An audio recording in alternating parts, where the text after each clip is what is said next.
Kurumjari, ISTBda Khunaishigi mani mireng tabiriba punamakpu taram nokjari. Khunaishigi mani haiba program ase iramda Manipur se dalariba hiram ama natraka amada mai paklaba miyoising adubu makoina karamna mai paklakibano karamna leli makha tarakpa punsida kari tobo pambage haiba mayam adu mayamda khanghanjanabagidmak puthoksaba program ni program ase danga se koina puduna laksariba se handakta Noida Indoor Stadium da pangthokiba Matrix Fight Night champion oirkraba kai khumnajoriba Chungreng Korenga unajabagi tanja aduni ngase koina luxury basi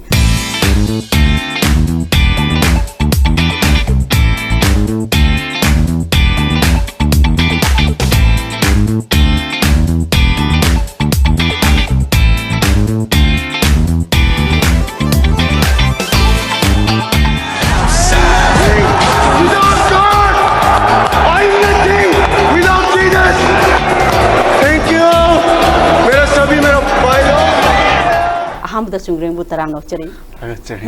Songi Mingse, Karino, Tachena, and Hide Chumbra, the Kramina Haven. Chungreng Koren Haven. Chungreng Koren Hava. Koren Havenativa. Oh, Koren in the Zati, Koren China Hoyedum, Hoy Koren Hives in the Mayam, Kangmage, Koren Hives in the Koimanum Gesum. I don't sub money, the sub the money, the contact to Kitan, a money tension, but Mana Sang. Oh, I've seen the minutes to have, but no, I don't want to go Korean have a go. Other Han Buddha, Kagi, Laxanic Mayam, the Konging Boy Duniqua, Chungreng Koren, Karai de Gino, Duga, come up a family, Kamakamina, Imababana, creaming Kawa, the Gideon Pan, Bidagana, Loina beginning, Isazing in Matanga to have heavy. Oh, Han Momok to the eyes, TV booth, hiding a late and a target to Pond of Seri. I think it's blame that they do Mayam no Sibiba, a day the Mayam Tozan me, but get among the ASC of Bollamzer Kune. I delay from the Koren Andro some site and a yearbook, Andro some site, Manung Changala Galeva, Kamu Koren another Kundene. The same Haga de Yam Waba, have the Nukrabi Masani, I say. They must take the show, a Hobazika, my lake, de Harakanda, Imana Mirolling either a buy myself Kanga Holdre, Hobadu Lake Hidre, or the minor Torogo, Punsi Horror when I have a day, a family background, I taragadico. Is imagining. Oh, I imagining the same one bay, same Korean go. Oh, I each in our marine, Yamba and the so shona low. I Yamba Maga, Chiamagas lady, it's a my own pan grey, Koidaso. Modojiti, Tongan to one leg, Aina Tom and I Magaleho. Although I was a Nupian laser, it's our home lady. Although I Giloina be mumming a Linda away. So my interroga family, Puna them Sanazari, Habatai, Mother. I probably cannot go away, sick tank away. Ado Ponsize have the Haiba artist, Aruba role people don't Namni Kadana, Nantana Bobaldo, later Gazunga Simota, Yamna, no one hing had the my parade in Manipuga, Makataraku, and my papa's Buka. Adogo some Mayam Nagadi, Kanosungren, Koren, social media, the Orgasu, the any media, the Comam, the Yumpal have the talked about Gimo Uivoco. The Queen of Gazunga, Unanica has the Mimana, Queen Mrs. Tazaleva, Mother Hungry Colocan, Ado Yamna media, the Yumpaleka, and a Kui shoe, the young Loina Yam exposed to another Utana Cotana Taudivo, a secret Wakalun, the Nuka. Well, the same Haga, the CD, I gave personal life. I secret oil wapum, I Pakang Warikan, I buy them Toroga, I know. Koina be Kanaja be the Maning Hapa Masaka Pazaraga, no I be one. Adubo, I know I give a gramatunga, they meet one the Ning dead. I don't give a dick on my age. Oh, I am so hanging Kangando, ma'am, the Pakang Nika, Columbus, the Kanganica. Oh, I think the Piang media 20 of Aka Hina there. My tongue on a con hang up by the aid, don't buy hell. Insta Facebook, Twitter. The man Gadi is has a Pakang Nika and a color Mrs. Hasn't been with the out of my always the proposed of as he was dying, no, even in a no name for God. I didn't make me in a tea, I'm going to say in a Columbia. Was he forward of my higher, as I in a Thomas in a Pazapas and higher. ꯑꯩꯒꯤ ꯃꯦꯗꯤꯌꯥꯒꯤ ꯁꯦꯟꯅꯅꯤꯡꯉꯥꯏ ꯑꯩꯒꯤ manager ꯂꯩꯖꯩ ꯇꯣꯉꯥꯟꯅꯀꯣ ꯑꯩ ꯉꯥꯏꯍꯥꯛ reels ꯌꯦꯡꯕ ꯃꯥꯅ ꯊꯥꯒꯠꯂꯝꯕꯗꯣ ꯑꯩ ꯃꯥꯅ ꯊꯥꯒꯠꯂꯝꯕꯗꯣ ꯈꯪꯗꯕꯁꯨ ꯌꯥꯎꯋꯦ ꯑꯗꯨ ꯀꯣꯟꯅ ꯀꯩꯅꯣ ꯅꯣꯇꯤꯐꯤꯀꯦꯁꯟ ꯃꯌꯥꯝ ꯂꯥꯛꯀꯥꯟꯗ ꯑꯩ ꯆꯪꯉꯒ ꯌꯦꯡꯉꯨꯔꯀꯥꯟꯗ ꯑꯁ ꯔꯤꯜꯁ ꯊꯥꯒꯠꯂꯕ ꯍꯣꯏ ꯁꯤꯗꯤ ꯐꯖꯩ ꯅꯠꯇ꯭ꯔꯒ ꯁꯤꯗꯤ ꯈꯤꯇꯪ ꯀꯩꯅꯣ ꯇꯧꯋꯦ ꯈꯣꯠꯂꯦꯅ ꯑꯗꯨꯃꯥꯏꯅ ꯀꯩꯅꯣ ꯇꯧꯔꯒ ꯇꯧꯕꯅꯦ ꯑꯗꯣ ꯏꯁꯥꯃꯛꯅ ꯃꯌꯥꯝ ꯃꯦꯁꯦꯖ ꯊꯥꯔꯛꯄ ꯃꯇꯝꯗ ꯑꯩ ꯃꯦꯅꯦꯖꯔꯗ ꯐꯖꯅ ꯍꯥꯏꯌꯣ ꯃꯣꯏꯁꯨ ꯈꯪꯗꯗꯅ ꯍꯥꯏꯕ ꯑꯣꯏꯔꯝꯒꯅꯤ ꯈꯣꯠꯀꯅꯤ ꯑꯗꯣ ꯅꯨꯄꯤ ꯑꯉꯥꯡ ꯂꯩꯔꯦ ꯈꯣꯠꯂꯦ ꯑꯗꯨꯃꯥꯏꯅ ꯇꯧꯔꯒ ꯊꯥꯖꯗ꯭ꯔꯀꯥꯟꯗ ꯑꯩꯅꯁꯨ ꯚꯣꯏꯁꯇ ꯃꯥꯅ ꯁꯤ ꯊꯥꯖꯗꯦ ꯃꯦꯁꯦꯖꯇ ꯑꯩꯅ ꯚꯣꯏꯁꯇ ꯃꯥꯅ ꯑꯝꯇ ꯆꯪꯉꯛꯑꯣ ꯍꯥꯏꯅ ꯚꯣꯏꯁꯇ ꯑꯝꯇ ꯍꯥꯏꯌꯣꯅ ꯍꯥꯏꯕꯁꯨ ꯃꯌꯥꯝ ꯌꯥꯎꯋꯦ ꯍꯥꯏꯗꯤ ꯃꯤꯁꯦ ꯇꯁꯦꯡꯅ ꯅꯨꯡꯁꯤꯖꯗꯅ ꯑꯗꯩ ꯄꯥꯝꯖꯕꯗꯨꯗꯩ ꯊꯤꯅ ꯉꯥꯡꯕꯁꯨ ꯌꯥꯕꯁꯨ ꯑꯩ ꯅꯠꯇꯦꯀꯣ ꯌꯥꯄꯣꯟꯇꯦ ꯃꯤꯁꯨ ꯈꯪꯖꯗꯗꯅ ꯇꯧꯔꯤꯕꯅꯤ ꯃꯥꯅꯦ ꯃꯥꯅꯦ ꯍꯣꯏ ꯑꯩꯁꯨ ꯃꯦꯗꯤꯌꯥꯗ ꯎꯠꯊꯣꯛꯄꯁꯦ ꯑꯩ ꯄꯔꯁꯣꯅꯦꯜ ꯑꯣꯏꯕꯅꯤ ꯇꯁꯦꯡꯅ ꯍꯥꯏꯔꯗꯤꯀꯣ ꯃꯤꯉꯣꯟꯗ ꯎꯠꯅꯤꯡꯗꯦꯕ ꯍꯣꯏ ꯃꯇꯝ ꯑꯃꯗ ꯎꯠꯇꯕ ꯌꯥꯗ꯭ꯔꯀꯥꯟꯗ ꯑꯩ ꯃꯌꯥꯝ ꯃꯥꯡꯗ ꯄꯨꯊꯣꯔꯛꯀꯅꯤ ꯑꯗꯨꯕꯨ ꯍꯧꯖꯤꯛ ꯐꯥꯎꯒꯤ ꯃꯇꯝ ꯐꯥꯎꯁꯤꯗꯗꯤ ꯑꯩ ꯃꯌꯥꯝꯗ ꯎꯠꯊꯣꯛꯄꯁꯦ ꯀꯌꯥ ꯄꯥꯝꯃꯨꯖꯩ ꯍꯥꯏꯕ ꯇꯥꯔꯦ ꯇꯁꯦꯡꯅ ꯍꯣꯏ ꯃꯌꯥꯝꯅꯁꯨ ꯑꯗꯨ ꯈꯪꯕꯤꯕꯁꯨ ꯑꯣꯏꯁꯅꯨꯀꯣ ꯑꯗꯨꯒ ꯆꯨꯡꯒ꯭ꯔꯦꯡ ꯀꯣꯏꯔꯦꯡꯗ ꯃꯦꯁꯦꯖ ꯊꯥꯔꯛꯏꯕ ꯑꯗꯒꯤꯗꯤ ꯅꯪꯕꯨ ꯅꯨꯡꯁꯤꯖꯗꯅ ꯄꯥꯝꯖꯗꯅ ꯊꯥꯔꯛꯏꯕ ꯃꯌꯥꯝꯗꯣ ꯃꯌꯥꯝꯗꯨꯁꯨ ꯅꯪꯒꯤ ꯐꯦꯟ ꯑꯣꯏꯅ ꯍꯥꯏꯕꯗꯤ ꯑꯗꯨꯃꯛ ꯂꯩꯕꯁꯨ ꯑꯣꯏꯖꯅꯨꯀꯣ ꯍꯥꯏꯕꯗꯤ ꯅꯨꯡꯁꯤꯗꯅ ꯂꯥꯛꯆꯔꯤꯕꯁꯤꯡꯗꯣ ꯃꯔꯧꯔꯨꯕ ꯌꯥꯕ ꯅꯠꯇꯦꯕ ꯑꯗꯣ ꯉꯁꯥꯏꯒꯤ ꯂꯝꯁꯤꯗ ꯑꯩꯈꯣꯏꯒꯤ ꯍꯧꯖꯤꯛ ꯂꯥꯛꯏꯕ MMA ꯀꯣ ꯃꯤꯛꯁ ꯃꯥꯔꯁꯤꯌꯦꯜ ꯑꯥꯔꯠꯁꯤꯗ ꯂꯥꯛꯄꯁꯦ ꯀꯅꯥꯒꯤ ꯁꯞꯄꯣꯔꯠꯇꯒꯤ ꯂꯥꯛꯄꯅꯣ ꯏꯁꯥꯅ ꯄꯥꯝꯖꯅ ꯂꯥꯛꯄ꯭ꯔꯥ ꯑꯗꯨꯒ ꯂꯝꯁꯤꯗ ꯂꯥꯛꯅꯕ ꯍꯣꯠꯅꯕꯗ ꯀꯅꯥꯒꯤ ꯊꯧꯑꯣꯏꯟꯁꯤꯅ ꯁꯤꯐꯥꯎ ꯌꯧꯔꯛꯄꯅꯣ ꯍꯥꯏꯕꯗꯨꯁꯨ ꯊꯝꯕꯤꯌꯨ ꯇꯁꯦꯡꯅꯁꯤ ꯑꯩꯉꯣꯟꯗꯒꯤ ꯇꯁꯦꯡꯅ ꯐꯥꯎꯔꯒ ꯑꯩ ꯁꯥꯟꯅꯖꯕꯅꯦ ꯑꯉꯥꯡ ꯑꯣꯏꯔꯤꯀꯥꯟꯗ ꯁꯥꯟꯅꯕꯒꯤ ꯂꯝꯁꯤꯗ ꯑꯗꯨꯝ ꯄꯥꯝꯅ ꯍꯧꯔꯛꯑꯦ ꯑꯗꯣ ꯑꯩꯈꯣꯏꯅꯒ ꯊꯥꯏꯂꯦꯟꯒꯤ ꯐꯤꯂꯝꯒ ꯌꯦꯡꯀꯥꯟꯗ ꯔꯤꯡ ꯃꯅꯨꯡꯗ ꯐꯨꯅꯔꯒ ꯄꯩꯁꯥ ꯇꯥꯟꯕ ꯈꯣꯠꯄ ꯋꯥ ꯈꯥꯖꯤꯜꯂ ꯃꯅꯨꯡꯗ ꯇꯧꯔꯒ ꯄꯩꯁꯥ ꯇꯥꯟꯕ ꯂꯥꯏꯔꯕꯅꯤꯅ ꯑꯗꯨꯝꯕꯗꯣ ꯌꯥꯝ ꯄꯥꯝꯖꯔꯛꯄ ꯏꯁꯥꯒꯤ ꯇꯤꯚꯤ ꯂꯩꯕꯕꯨꯗꯤ ꯅꯠꯇꯦꯀꯣ ꯑꯗꯨꯝ ꯂꯣꯠꯅ ꯃꯤꯉꯣꯟꯗꯒꯤ ꯌꯦꯡꯉꯒ ꯃꯇꯝꯗꯨꯗ lupa keno lupa amaga piraga mi ahum mari changba yare keno hall da go adumai ticket momon adumai taraga khoni yeng pa matamda yamna aingonda asi oi tarada ai chakhawdi puungam gani ko haibagi wakhan jo aingonda pokle adi matungda khoisi kamai tawgerga khoi di yam lairabani na ima je khoidi lawmini da sengna ko da imana khoisi maitan tharaga khoi macha mari je pudit khapoga sumaina ngamna bo honarakone aduna ai mingonda ngasi bawda ai hangalaga sumaina yengde yengmusu ngamde karigino harakanda ai man tambiba matamda mi amna thina nganga su seirasu tapthau haide keno tawunu phingano khotkono isa sa noigide aina tana kanam laite harakmu matamna ko pokingdu sunu sibudo ko aduna sorry ngasi bawda ko mina wangang pomatamda aidi kanjadi haibo ko oi ring manung giduna tongan mane aduna tawa mina thina ngang pomatamda so imana dom aidi mi mana wa ponte no diko aina tana leite aduna mi gi mama pasu ni du taw ni khotpani haibo matamda mi gi makha thangmase dom takbiri mana aduna su mi oi ni ko mane tasengna ya mingonda wangang ba mi ngang khumba legi yamna respect yaw do ibo leba mi or magadi unsi da sibok yongna thakse yorokta busu yai yoromo asigi matang si imani amna khoi takpitam bila ko si ko mi makhade leiba takpira ko si adu kimatik akhoina gyan tarakma matamda adu kimatik kanaba haibadi mioi bamu oina po ubagi ko artha si thoe ba ko aina ngakchau thekala chalam mata de agi punchi tu kasi oram do bi ai adu khang ba kan bam jo happy ne ba ori adu maina taraga punchi si adu maina ima gi support ta gi la adu de ai ji imana akhoi di khongdrum mairen ke ka tha ne chingmi ne na adu de adu maina thabi ke ka tha ba imana sida infana pukhalaga yon ma matamda ko sumaina malum dagi nupi ma akhoi mabok dum hai mabok ka thinaraga ma se akhoi aigi imadu mana nungsi jaru bagi damak to ko nang nacha sing do kya no ko pono hara kan da sumaina marini ai chan pa hum ni chan pi amane ana hairaga asadu tarde aigi chana pido science ji do oja oine amadi semji ne hairako adumain tor kanjida khoi misramani ma hojiki sangang gai deine airport ek manak the khoi misramani na ko hojik side so oja oine lehi ma mana adumai toroga imagine the wari sanaraga ai khundala ga andro da lap piraga ibu yenga as misna sidi sembu ya ni hoena toroga da maina ai wrestling de start or wrestling the start or misna ai bara mada maji ngangna biraga khoi ahan atopa hana barada leram sioi kumalam manakta ade dumai leraga barada leraga ji sanaraga chahi ama thatarong sur kan tournament to kan khoi state level gi goal law matung wrestling da wrestling da adi matung ji chahi olok da dum sai selection torok da test ke kai haraga ko anmaina sai na dum loksalaga sport authority of india sai da ai haujarak bane yam nungsi ai komalam park se ai yum mang ni khalle hojik so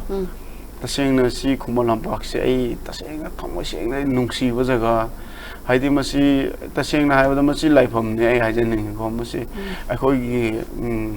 thamoi sengna sana janing ba akhoi gi damakta di masi akhoi gi mandir gom ne komalam park se du ki matik aina pi ngai dei no kon bire komalam park se na ko ada matam do oza mayam boxing gi oza ibom sa hoi mayam le da ko wrestling gi oza ni shurame oza lo khoyana mazo keno de gi ne ase hengang de ko moi mayam to sembirok pane adui matung da ai ji sana bohor poi si da ai ji hoi lai su de pajan tarok tre ko hai ji haite adu dumaina tarok matam ji da sana boda di ai ji dum wakhan di khara wale je taseng hai de pang ni sana ba madam da sing bai do oi de ko adu pangan di kan ba du ai brain di kitang wale sana ba madam da as nang adu taram di phajaram mani adu mayam ai ahal sing duna senior sing duna tak pe do na pangan di phai nang gum madem to thingna tri ga na ko engon da amuram bis thakhat pe amram na jadam tar ai sana pa madam da ai chahi khuding gi ai national ani rohum lok selection adom phange phangbai ji kamai torga trial torga ni ko phange che adu matam da khoida ani se amadi JSB handelman challe amana JSB driver wara adu kan ji da moi ji matam du JSB ju yam dri 2008 9 oi 10 adu gi manung du oi ko samla padum hara che adu kan da main torga kan ji da khoida sing na hoi nang mus yawe di sahida ani rahum lak chalak pai ji di laita ba khoi da di wa da ni adu ji yam puthok pa na te matam da khoi journey jat ba gi lising aman changwa lising ani matam du gi ko adu mai adu bo puthok ngai le ram de aina journey jat pa matam da yam sing du matam da phone le ju na te len line da kai da phone of ni moi ching chak khra de am phang pon te ba ko adu amadu di handelman ju riba matam da amadu na di yum chalai rak podo wae bako adu main toroga torikan je aina sana ba chat pa je national chalak pa je journey chalak pa je adu ki mati wa gi adu wrestling de gi amu koi mixed martial arts da lak pa je chinamu cam haidi cam sahi ka wrestling chana matung da kana gi support gi kana gi thawin chin de gi ong lakhi ho hi ki tang ai lotion je ko adu de aina journey chat pa matam je da paisa sung yaw da bi do ko aina journey chalakhi ba matam da ai gi tungom da ngangnar ko mayam do moi ngangna ning da ngangna bana te ai gi leita bu do gi ngangu ne matam du di sound ngi ai wakhan tara kan si di mi oi bo oi ba gi ni ko aina leita ba ne moi ne di khangpon te ai di udu bu na te moi adu maina leita laira du na ai henman gi na leita ba gi ko leita ba si di leita ba ne wa ba ne bo ji ngang thok pu do bu nungai be wa no ti sala thok pu da di nungai be te sky de no de hai de bo live ho adai de ai ji wakhan ji dam chat ho ai wrestling sana kan olympic folk sana gi hai be wakhan khalle hoi mi na thajaram da be thajaram be adu ai gi thamoi de di ai olympic folk ti sana gi hai was ai achet pa thajaba isana thamjaba thajaba hai ba tar ni ko adu maina mai amnu burden mai amnu purak pangam da be ai ji matiam ju yu ju thakale adai de ai ji lawmi oi bane na koirom da di option leite ai gi de tasing na ha de lai hai bu ne te ai thawam to ne ha ju leite adu ai matam du gi wakhan du ni ko adu ga de yum chala hajira shu ni adai de lawbuk to kum ni adu lawmi koi gi de adu gi wakhan du la e ba ko live to option like the aina Kalasi no BT very my thing when bang and I'm going to way you walk on the cotton. I mind you were talking about cotton and mind dog AJ. And my no PT AJ set create 2010. Adi Matungs the command dog here considered Sana was a gap curler. Or they gave curler Matungs here money gave like and Sananing boy till for Manung the Giko. Horror consider command of gear consider Yadre, Nungdang the Tumbo Matam, the Hogla Pusapin, Mokot Pokoi wrestling, the Chapati, done by the Kowe, in be Corpian Toy, Nupinas, Lang all over Kaidorino, as a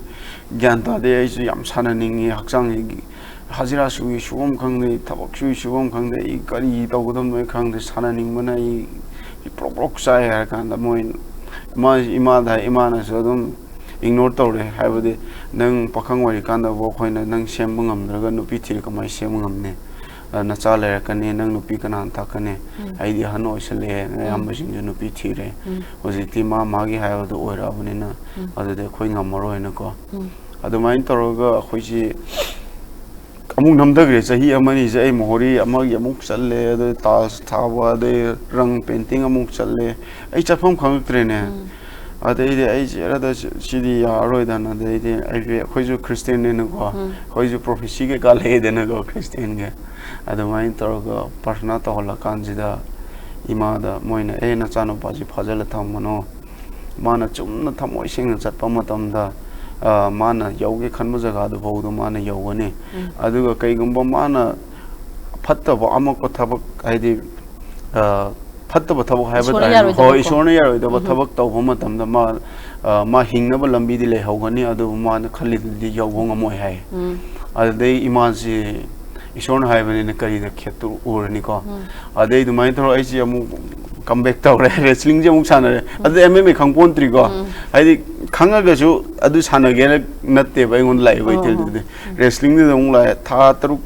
Pade Tao, whom Kitang Hill, Senior national selection Pangale, I son of Salakan, national game qualifier, a fourth position that are they the Asumasi, as you Harare, Imada Harima, Manipur, the A wrestling Sanamin, say a Hana Imanam, Taboitorong, where I got Nupingang Tin and Toes, I'm later on there. The labors corpus, the shit that lay singing the Angus at the A way, Chum to Yolde. I'm upon a training Toroge. Tanium, but the Simatung the day national games honor are they the Tabongang is quite our Imada Goina. The Tarakan is the Imana Hoidana. Adoquina born to fight film laid in a goma, Thailand. Other time is Manana. Imagine a Kerolikai meeting the higher Kuala Patra Pirapo. Sama Pirapo, Karanum Sea was in a sing Pirapo. Other minor my arms, P. the Yoma going on the pier. Peer Hoji Partner, Padana, I see Hariana is the Sale, piano the Sony Potachale. Sony Potachale, training hall again, wrestling is tower. I see no meet Taramangani, Tarani, Wakans, the Adukan, the Goagi, national game to talk to any Matamda. Are they the talk craze? I got so much my dog there. Ah, say, Cape. The child like a couple mean Uda was a guy. I did show the Pasala at Badinatilla, Mayam the Nungsi, a young out of Nungsi Vane, or Koya do like I did light on Matane, Karamta Masakona Pasap, I won't take later. I am a kind of going later. The Imada in her head, the Imana Parekas color no hello. Karidu Pile, Quiduzicte, Tabaks. Amuk sure like Tab and Court Tab and Hargans. Aina Wakanji Kandra Kans, some Aina some MMA, the some Pasha, Sigi Madang hit at Sangapune Venago. A Hanadeju Puno is the Yam Palme. The wrestling MMA, the combination Yam Tane, Hide Yam Kanba wrestling explosive show.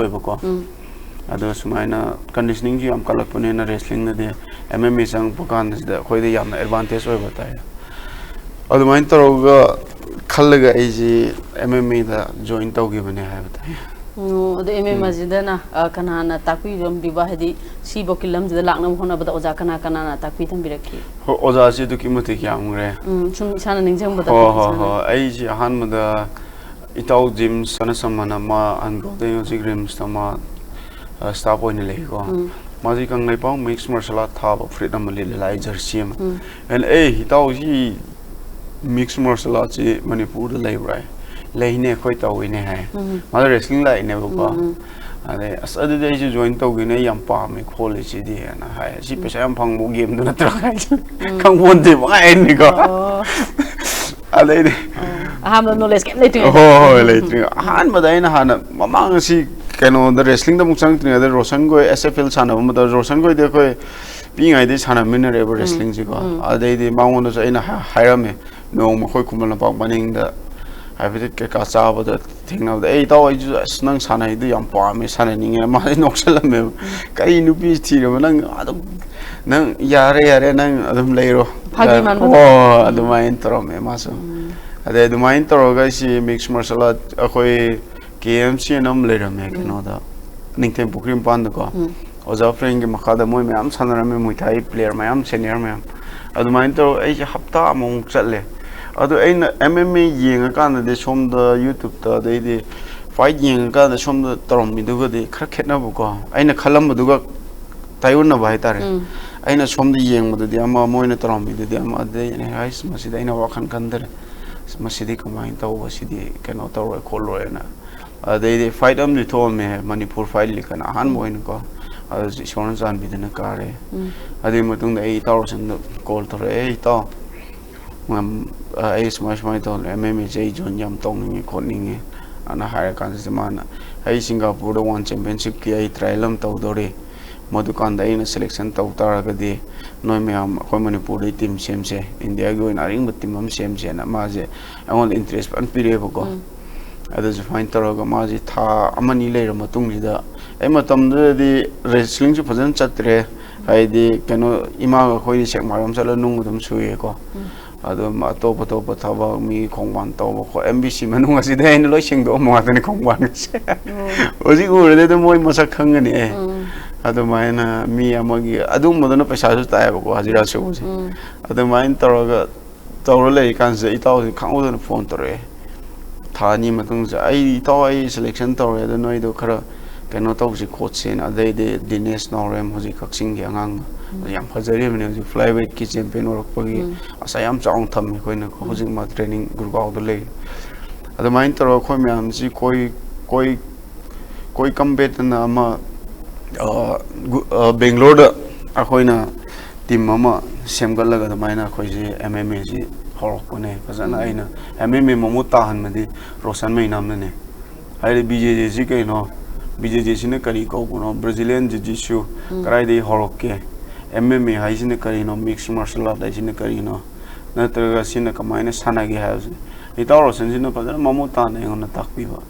ado saigi wrestling da la ko matam da thengna ga struggle mayam am thambi re ko pisa lai tadana dai wa bagi lekai de khom bagi mayam ma ado hojik si MMA lakhre ko MMA ji bok siboki yong na banga si khoi ge champion oi rei je siboki belt thambe ko siboki yor pe wa is the struggle kai awana thengna gi to sene sigi matang si ima ga ai nu pi se hoi ima de ai ma ne pok de ge mana pok ya pane adai de mana ai bu phajana khange adu bu ai nu pi di lam khang na thengna bane nuksina dana longna bane adu bu khang yam kalle ai gi nu pi si ko ai tasina hai tar ga di mana hojik diamond lebi o adu sana gi gol lebi ai lebi ne ba ai leitri hojik de ko paisa leite adu bu magi akhangan ma do ai khange aina chalam dai sida February dan ai chalam dai ichanupa sai ichanupa mada adu mirole ai sikem thambiram lupa tara bo thambiram na te mahonda ko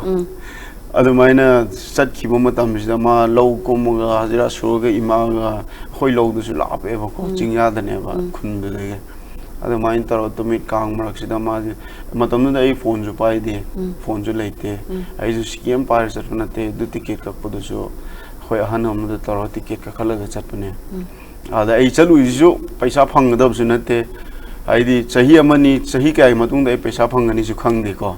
adumain toroga mi makhada hoi itaro sanduna nang sponsor tawbi haidi sanabam pige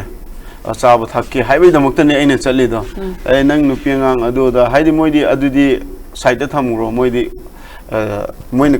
moidi adu akoina khangalu busu ya de haibadi ai apam di piri dana mana ko adumain taro kan da asai nupi ji yam wa bane Uri tasing na uje ma diamond layer say hayang par kan ai man layo hay ba khuni muk taw ne de engon da penan gi ba nupi to poem tar ga di ma hoi nupi khuni muk tin te ko ato poem tar di ma pam chal ga ai khang mu ngam dre khotre ai ga ma leiminare is 2012 te na nga si bo ji nong matam mayum chatre hoi nong phadok nungai bai chat padu di amane ko aduna taba aina ai ji tumin layo man ba ne sar di am sa thi bu Mane family ma war ko je khana ba yaw gani songna ba yaw gani adu khang ga dum lei bu do ai khang yam pale adu ima ji ju ai gi da makta di ishorna thabirak pa mama seng bu do ai ma si oi ai gi da makta ko adu main tar ga moi me am gi mateng na ai ji sana banga mak pa ne tar san jam thagal le ma jo yam pai adu bu hoi punchi je chumai tar ga MMA ji da horok ne asibo gi stage da adu coach kana ga di haidi kana gi makha tambirok pa de oza ga karam ba ade makhan oza je lei ko na oda support of bi thengna ni support of bi da thengna ni ko adum ba ga kai experience ka oza gi matang gi ko asnok sunok ni mane oza ji makhal ya me thamoi seng oza di khara watle luyem ad taw ba di mi oi boy be oi jane da khoi ji ko mi khara le masi semgal laga sagal laga mahak sai season ge use tawge ai khada thamaga gym hangaga ai khada thabak tawhan ge haiba mi su le aduga ma se oza khara le ma se aina ai gi da leibane atopa da chat pa sung ya ro chawgira pikira oza du di magi level mana takpi bangam bai level du di loire atopa da chat ta di amma di growth ro aduna ho adum oza su yam leibo ko kitang chat pom matam da angang thing da pressure yam pi ba nang adu cha khre machine thi jan da ko chan da nang di mi oroi dam ni adu toroi dam ni oza guru bu ka ko haibadi ising ipagi ai turian ga di yam khenai na ko adumaina mi du gi keno du di haibadi thingba ya de ba khoina ai ngon du ji angang mayam le ya da gurgaw do ko ho mi kun 18 19 20 muk le rame ai huji gu jiksu ai angang mayam le ri ada ai oza oi ni ko adu ai aduga oza su oi ni ai chan su chan ai ni ai gi su huji ai gi hope su mayam le ri ai gi plan ju tung da kari ta hu ya ge natraga ai kai bu sana ga ni ai gi limit ai ju tham jai ko oi bu oi da ai hona jaman ishorna ai bu thambi bu da aina taw da ne du hona bu de le pa ya de du maina oza sing gi ju makhan le adu bu thamoi seng na simadi tawling taw jasno adu mana yeng kira yeng oi gra mana chat khraga ma akhoi na ma ji in khat khraga akhoi iramdam gi damakta akhoi kanglei pak manipur gi damakta natra akhoi bharat gi damakta thagat se haiba mi se yam wal taseng ne yam wal asum se taseng na ai le hanjani nge do angang kai gumbo amana asum da kem jat kyar jo oza moi na ko ina oza jo ri ne chatra jo ri ne na oza moi na aina haijaning mu phajan mi do angang do aning ba tawan ba ma asi chala yu thau ge ni sa charo ge mi phuru ge have din te thana ko ma acknowledge asidai hen ma knowledge to talu ge have de phajan mi do ba hai ba se ai gi mot te aduna ai yangang ta in hai sinang pam dra de sidai chalo sidai hen phai hai da thailand chalo striking tong ni de later nang wrestling adai di keno explosive nang conditioning kaning dagestan chalo paisa suk ne moi ga pam de dum lo hai bi ko adu as moi na hai sar ai di natra yam bai di nang nak ta dum lai ni hai ba moi am lai as mai habdi oza amana khoi gi pukhri amagi knowledge le ramaga ju oza amana muk turi elam gi le amana samudra gi natra mata mana ponte ko mana ponte adu me do isana tanana bu khona bu oza am sa u do ne ba magi dum oisal laga ohen ning bagi ko ho adu ma ju me am thengnare aina thengnare ku da mani ko phau ji ni makhala du ki bati yamina ama khak na tin khoi sabadi ya nga tin ni sa haw lei di phauren lei toilet hai di mayam le assume dana mayam do thing na hello ba ngang do mayam do thing na kan na mangon na kyam powerful le ke ha do thamoi seng na sana gi khan ba ngang na de adu ki moti powerful le kan adu man lama khang na loisan ge de mai punchi ni ma do ai na hingan ba ngam na te sihan ba ngam su na te adu man ai na to do ai na to do man to do man to assume ba angang sem do go ai on the leja ba knowledge ai na thing rak pu do adu khai ja ba wa ni da adu hazu ji khoi handa nahan chana ba se sigi matang da di tournament kaya have the fight kaya sang matung da phang ibno hadi champion phang ba je sigi matang da haram thambi hoi the same ai career sem ge MMA is the career sem ge hai tara ga amarom da yam lu ye amarom da yam la ye maram de asi gi se recognize of government recognize the game te individual interest individual ne adu noina ke gum thabak phajana tawning khoning taraga di recognize to olympic chan ma game da sana bio aduga ke gum hoi nang na sida join taroga professional yong na sana ga sidi amu ayong chakka millionaire oi do ne bago adu maina nang hoi du dai nang na adu taw ge hai taraga di amateur na le amateur de career pajana sembi ba amateur ji pajana munta ra ga di ko adu ki matik nang professional chang po matam nang ila ga ne ba professional sana ba matam da pro hai sina mi amatang ne sana dai adu thama ni momang dhara ka ne chungreng nang sinu baje si nang sanu go fight koi fix to re we da sukta ai pam ja bo be tu ne ko asi we chi da koi fix to re nang si ga sano lore ai sign to bi go lore adu amateur ji de na de tournament ne ma de hojik pe de matam gi matung in single fight chu me am thole amateur adu mu de khoi sana rakte ai ju ne de bu ko tournament ho in thole fight am da khoi tari ni ban mari manga taruk asmai ho ha adu de asmai na sana ba matam da ki matik knowledge nangona la kane ko amana ground he bla kane amana boxing ki phajabla kane amana kick phajabla la kane amana ade average oiba fighter ju la kane mathak makha loi heba kamu ju la kane aduga mate explosive oiba kamu ju la kane masai shon ma la yam tap na pa kamu ju ade aduki mate yame go tournament sana ra kan makhan sana ni la ka ji aduna adumai toroga ai ji amateur ji 23-0 ne amateur de kanam to na mai thiba pi bangam de tournament win sana as pom ge kong ge pom ga phuna bin ai representing Manipur and fighting out of Warriors Cove, the Indian Rhino, Chungreng Koren!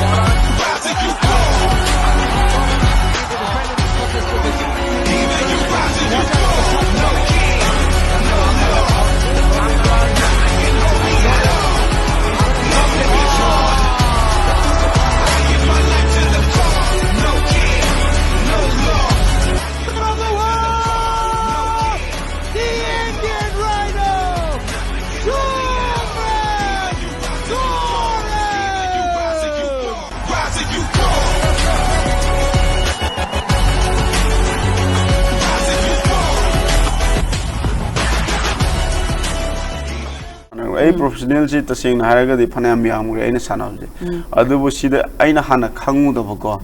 asida shedor record topology ne tongana lerame ba sida asian gi ranking adai de adu world ge su koi ba khot pa ga na mayam le madam de khoi da di adu ki mati takpi na ngai ji wat le hojik te aina angang sing fight thok da kan da shedor yaw da topology yaw da fight di low no khot ko na dum dare ha madam de hai bi na ngai mi do leite ba ko adana aina sana ji tara hen di sana gre pro je adu bo humari di record lagtre adu fight su ken no happy record ta adu ji ai le 7-1 ne bo 7-1 ji da aina 7 ji finishing loi taw ne round loi di kan loi ngam bai tar ne ama sin ai decision da po ho ne angat ka sin kamai taw yer kan ji da corona matam do corona du hek farak pago oiba adu aina sida RMX sai taw sang gi jim do oja oina leiba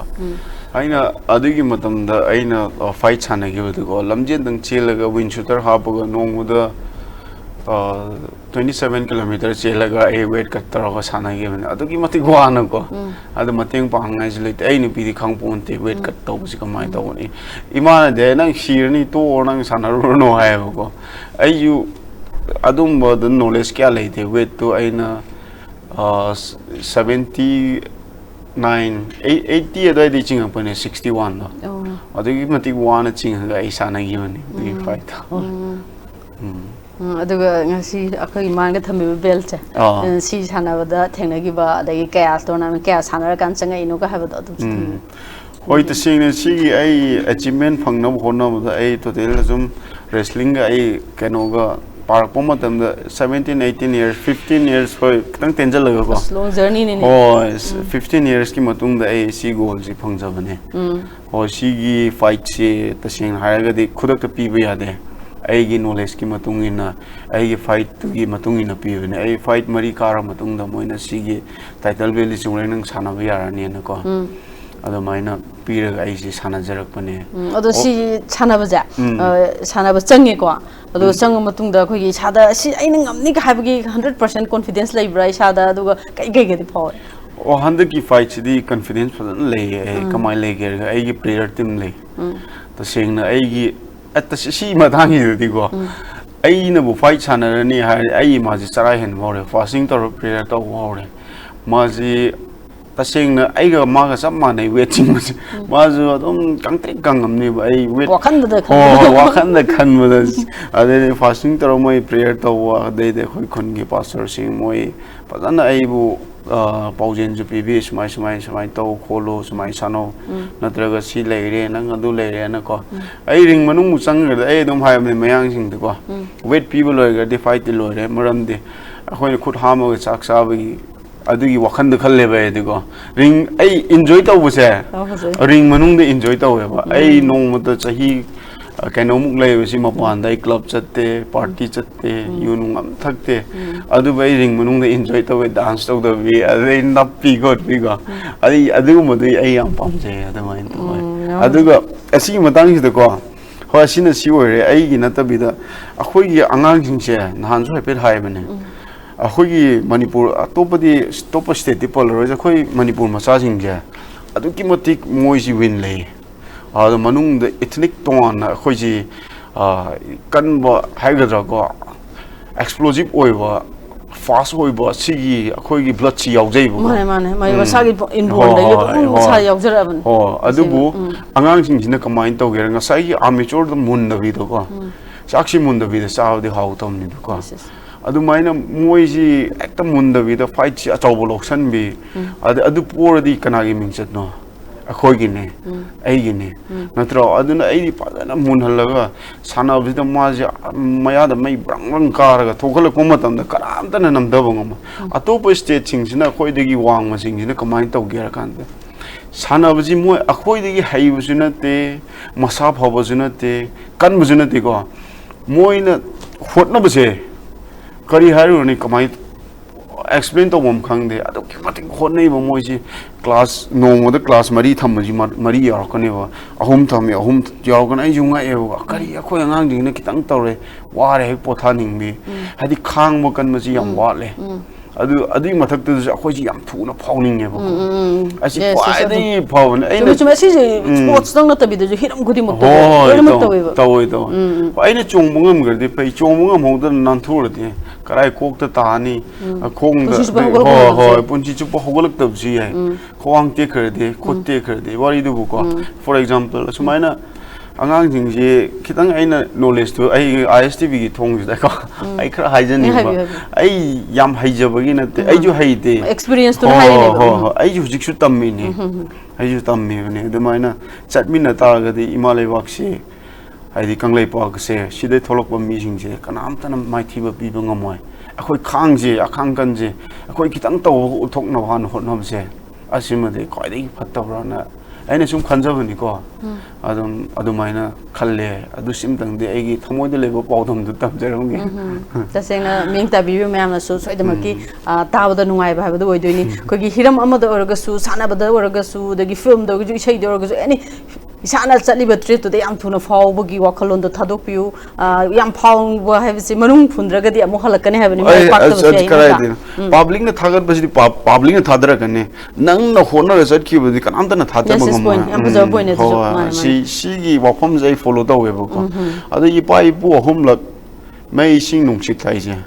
ꯃꯁꯤ ꯑꯩ ꯂꯣꯏꯅꯔ ꯆꯠꯂꯦꯕ ꯂꯣꯏꯅꯕ ꯆꯠꯂꯦ ꯑꯗꯩ ꯊꯥꯏꯅꯒꯤ ꯑꯍꯜ ꯂꯃꯟꯅ ꯍꯥꯏꯔꯝꯃꯤꯕ ꯄꯥꯎꯇꯥꯛꯁꯤꯡꯁꯦ ꯑꯩꯈꯣꯏꯅ ꯏꯟꯅ ꯆꯠꯄ ꯃꯇꯝꯗ ꯀꯅꯥꯝꯇꯅ ꯃꯥꯏꯊꯤꯕ ꯄꯤꯕ ꯉꯝꯃꯣꯏ ꯍꯥꯏꯗ꯭ꯔꯣ ꯑꯍꯟꯁꯤꯡꯅ ꯅꯪ ꯇꯤꯟꯈꯥꯗ ꯌꯣꯠꯊꯔꯒ ꯋꯥ ꯉꯥꯡꯉꯨ ꯑꯈꯥꯕ ꯇꯤꯟꯗꯨ ꯀꯅꯥꯅ ꯌꯣꯠꯅꯤꯡꯒꯗꯣꯏꯅꯣ ꯃꯅꯨꯡꯗꯀꯣ ꯑꯗꯨꯕꯨ ꯑꯗꯨꯛꯀꯤ ꯃꯇꯤꯛ ꯅꯪ ꯄꯦꯁꯦꯟ ꯂꯩꯌꯨ ꯍꯥꯏꯕꯅꯦꯕ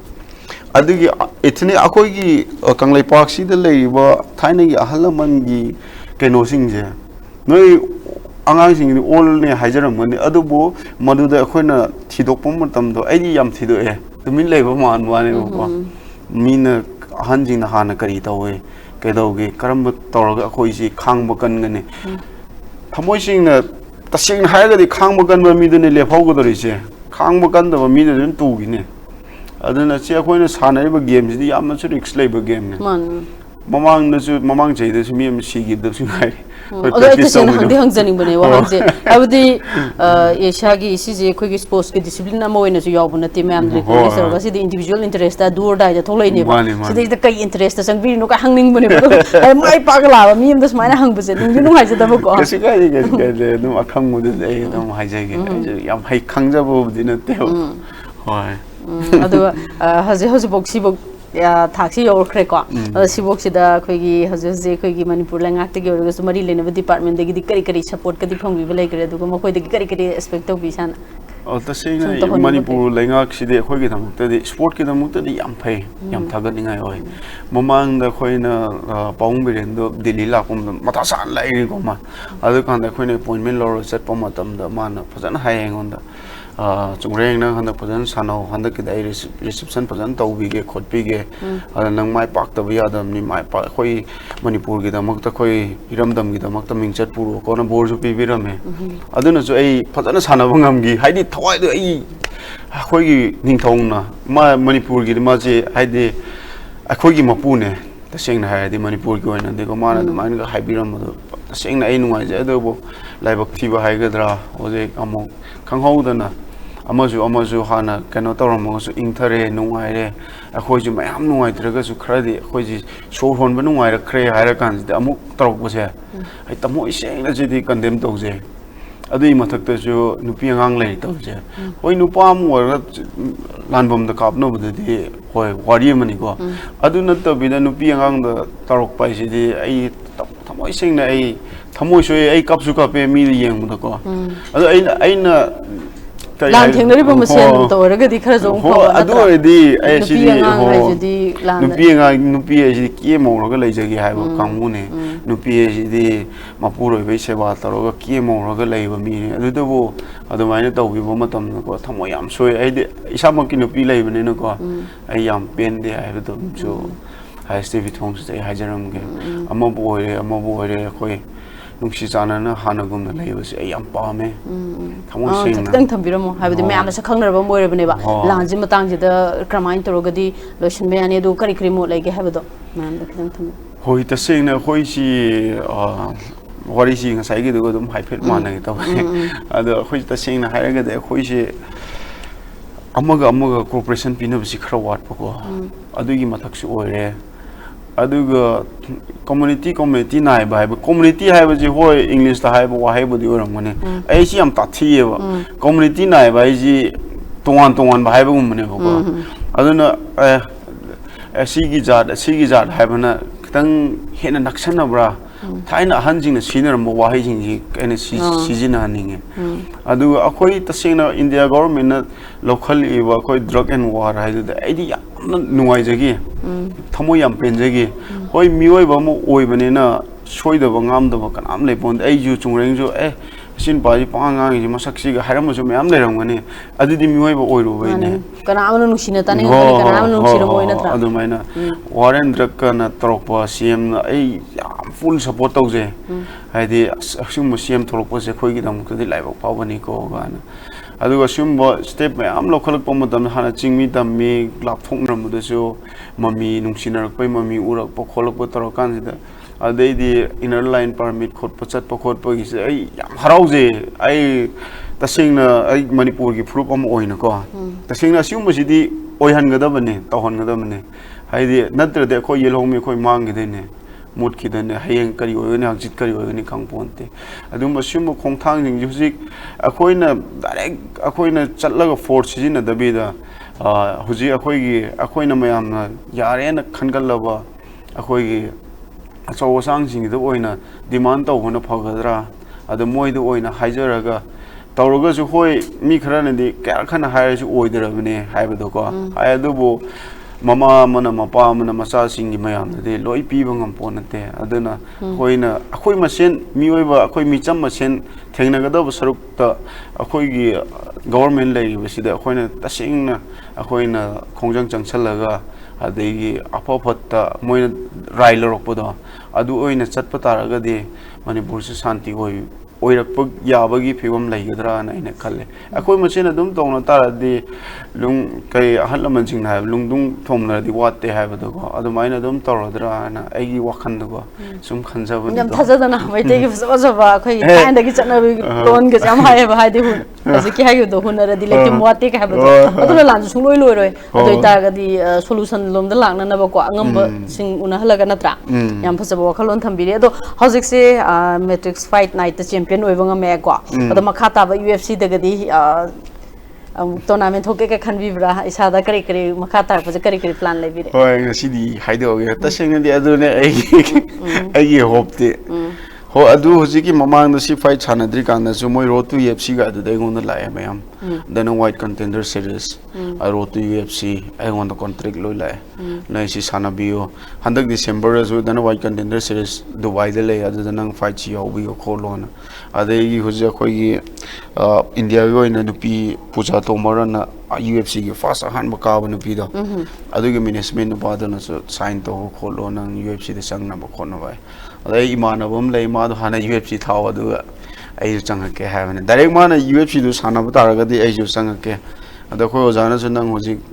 yum chat pasi mo yam pa khale yum chala de khoi di span cha man hinu ba yo maintain to gure dra ha ko noi kata lagana chungreng nang handa khar thuna UFC fight lok se khot se na ade bo khoina phanyam khale su honandar di oi be aponte ade isor ge nong dam su khoi ngai mina se mayam na su full support tawbiri ade mayam gi bor su ai phangjaraga malai ba ke damak khoi India gi damak ta ko hojikti laiminari banena ado UFC je sang ge haidar ga di ka habdi adu paki yor puja any shi fight chi or matung di yodora kram kamaina habdi yam adu gi jom struggle amuk thena gi do wali bra makha struggle budi habdi kotha dri bok thing na ne adu tournament ke atholaga adum dare adum sang ba yara bra hojik si sang ba yare si champion oi tar di hojiki puja tomar duma nupi gi oina strawweight champion oi ram ne ko adu ma direct UFC phang mane ba Aji Sanjit Budwar aji maming oina palagi Sanjit Budwar ma featherweight champion ma direct UFC gi aji ma wari sanare adu mathang da ai ji moina sign tawr thamu haiba aina sign tawbu ai yuji gi Sanjit Budwar da imana bado ma he UFC da punar de ai ju sign tawge UFC da punar lo haiba adu tar di oji ki moina road to UFC ga na UFC changna ba tournament le ko mi hom punaraga adu car adi natra runner tar so fight to fajar de moi chingkhala kan UFC da gedana white contender series size moi mi amani punaraga direct UFC sana dai ne ko contract leina dai ne dumaina adum bodi engon la ai hoje adum best stage to de hoi singna yaure bodi haining ho dumaina ngai ai so UFC da so idam kismana ase bel puraga la ko joi bio UFC thara ga famina se ba ko adum ga nu ai ne se ade isona su tumak san biri ade ga sibo manung de isona ya da thabak su to bunate sai dagi dum isor ga thagon raga ima ade gi agi nupi agi sa thamoi da thamaga sat pa mi na ke dum da mai pak ta ba ya ro dum pakani ko ai nai jine enjoy to bom dum ring do in to ya ado khoi gi lasilak pasi da hai tare ko wari je mai pak ku jo bio du khoi mai am da ꯑꯩꯈꯣꯏꯒꯤ ꯃꯤꯠꯌꯦꯡ ꯇꯥꯕꯤꯔꯤꯕ ꯃꯌꯥꯝ ꯑꯗꯒꯤꯗꯤ ꯉꯁꯤꯃꯛ ꯑꯩꯈꯣꯏꯒꯤ ꯁꯤꯒꯤ ꯂꯝꯁꯤꯗ ꯆꯠꯅꯤꯡꯕ ꯃꯌꯥꯝ ꯑꯃꯀꯣ ꯃꯤꯛꯁ ꯃꯥꯔꯁꯤꯌꯦꯜ ꯑꯥꯔꯠꯁꯤꯗ ꯊꯋꯥꯏ ꯌꯥꯎꯖꯕ ꯃꯌꯥꯝ ꯌꯥꯎꯔꯝꯒꯅꯤꯀꯣ ꯃꯌꯥꯝꯗꯨꯗ ꯀꯩ ꯍꯥꯏꯕꯤꯅꯤꯡꯉꯤ ꯑꯗꯨꯒ ꯑꯩꯈꯣꯏꯒꯤ ꯃꯔꯤ ꯂꯩꯅꯕ ꯗꯤꯄꯥꯔꯠꯃꯦꯟ ꯂꯩꯉꯥꯛꯇꯅ ꯀꯔꯤ ꯍꯥꯏꯕꯤꯅꯤꯡꯉꯤ ꯍꯥꯏꯕꯗꯣ ꯃꯌꯥꯝꯗ ꯑꯝꯇꯪ ꯊꯝꯕꯤꯔꯝꯃꯨ तसेंगना अखोई mix martial art HiAce India की ओइनदी क्रिकेट की हेक मथंग ओइरकने मसे सही खरमै मतुंगको होजिमक ओइदा तारगजु अदुकी मतिक यंग ओइबसिंगना पाम खनरक यंगदंग नतिसिदि अहल नमन फिटनेस की सेल्फ डिफेंस असिगी सिदि आदे खोइ पैसा चाउंग चाउंग लौएबा केनो पेटी क्लास पर्सनल क्लास लौबसिगो अदुमाय मोइजी याम पामे अदना लेंगाक तगिसु आइना खितंग येंगचाहनिंगे मरमदे अखोई लैरिबा अखोइगी सानानिबा अखोइ मयाम लैरिको मोइ मयाम सिदा अखोइना सेमगत सागत पिबा तारगदे अदुकी मतिक लेबाग असिगी मिंचत पुरकने हाइबसिजु हाइजनिंगे अदुगा होय अई कया हाइबदि हेइत्रे अदु हाइजरगा अई लैसनजरगे अदुगा अखोइगी हजुजि कनोदा सिदा मणिपुर दा थोलैजि नुमित तारानि मुक्तनिना कसाइ हाइगिरनुको खनि सुम वारि सानाखिबदको अदो लैरिबसे अजि गुरगांव दा लैरिदनाको अदो हजु मणिपुरगी मसाजिंग मयाम सानानिंबा यावंगनिबा अदो मोइददि करि करि हाइबिनिंगि हाइबदि क्रमाय सानागे हाइतारि सिगी लाइन जदा लाओ सुमाइन तौ हाइबगी अदि सागी मखादजु मयाम सार्टर लैरिदनाको मयामदुदा खितंग थम्बि होय तसेंगना मसिगी लाइन से एमएमए से नोइना चूज तौगे हायरदि नोइना फजाना फिरेप लो डिसिप्लिन लैयो अदुगा डिसिप्लिन लैबाइसे नसाना नसादबु ngamba mi mu oigadamne aigi bad habit aigi fattawa wakhan aigi fattawa lichatto nang na ngamdraga de sila inje join tawbigano tasengna nang inaba ngamoi no hoi nang na atopa game oi tari ama khakta nang na sana dai si discipline yam yame wrestling boxing kickboxing muay thai bjj judo si mayam si gi mark si da yawrine si mayam du nang nong da boxing di thawai yaw sana gi be wrestling di thawai yaw sana gi namnar ba madam da ground tar namnar ba madam da boring churga ai ada angang mayam thamam me habadu ko aina tasengna ozaduna di aingonda yengaga aigi ma yengaga angang mayam aina pusan ozagi mokhong pa oza ai akhoi yam lairabani manipur de adu kaksunatana akhoi MMA sidi karam sogat pinangai leitri hujik makti akhoi apaw somta phajana leitri bne hana da IJ kereo aduga itaro sanatana leite aduna akhoi mayam se akhoi bu nungsibi wana aina ozada mokhong pa angang mayam thame moi de ada de city oi bne na dum thamna lupa lising 3 dipan lo heba ko fee si ada aina moi free oi halaga moi thamame aduna taba ada angang krasyo moi ising tarit lo de dil palising mari lohon ba ahum lohon ba ani lohon bo ja yeng bi khot pi wana adu even aina leibam bo ko ai nuaina AC de leibe adu bo aina inaw sing dugi ai satra sing dugi khallaga aina room macha macha ani loroga ko noki am nok ning man adu maina loroga khoisi adum aina angam modu mateng pange moini so angam mo sai jang thongba phiron chuba khot baje moina mateng pange ado somda tamning bu mayam yarongani ba aduga ada lakpa ngamjada ba adu manipur da gi institute hange kai khan bi de leitabra MMA ai khale khanmo budi mayam khalle koi ai atopalam semoi semde koi sigi mi semani putho di sai putho khane mi putho ai adum mamine ba adu maina ai hoi ai huji kitang wali ai na chatki khanmu poche yoksan na ba ai hona ge mayam na sumateng pangbiu haibadi masi yoksan de bida aina somda haidoki tar angang sem tar ga de engon da mu mangjaba khakna ai khakna ta na haina huji phangi ba achievement ji su phangoi ba go mayam da honari kan da adu ai adui thak tu bodi yoraga adu angang mayam sai manipur dang puraga ai phan sem ge ha ba je ai knowledge tar ga da yam wali ba ko ai ji yam wali aduna ai ji phadana tamakhi ge adu sananing ba to pami sing duna so adum mopalam da la ga hojikti sanawa khoi infal ga chamma na leibam sabam ge ka ko adum sanabam du de ai ngang na bi ge ta singna hoji su ngang na ra ga su lai free da sanan mu su yauri phada ba ngang yauri hoji ai na bo pa na wa ba ngang mayam yauri bo